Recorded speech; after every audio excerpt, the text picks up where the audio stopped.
Hello mga langga, magandang araw. For today's video, itutur po namin kayo dito sa aming munting farm dito sa Lamak, Barili, Cebu. Ito po yung farm namin guys. So, ang mga tinatanim po namin dito ay atsyal at saka alagbati at son. Magtatanim po kami ng talong, pitsa at iba pa.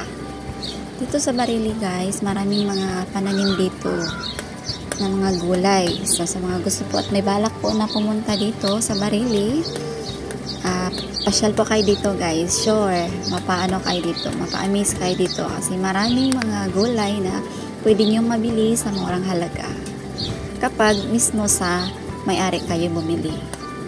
Ito po yung view sa ano namin guys, farm namin. Stock location po ng ano namin dito sa farm, address is Lamak, Barili, Cebu, sa tapat po ng Lamak Elementary School.